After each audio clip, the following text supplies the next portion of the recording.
UBCTS, Upper Bucks County Technical School. Hi, my name is Dean Rook.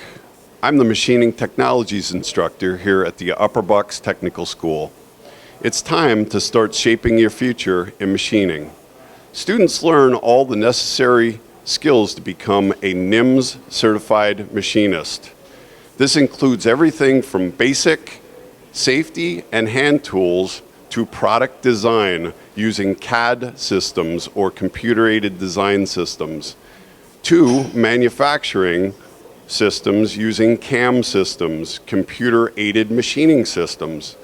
While enrolled, students have the opportunity to participate in activities such as Skills USA and cooperative education.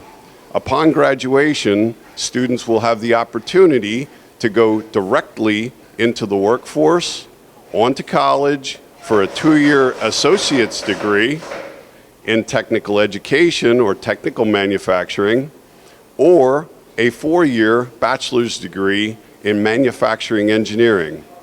With a couple of years' experience, a good machinist can expect to earn between $60,000 and $80,000 a year. Depending on education and experience, much higher salaries can be expected.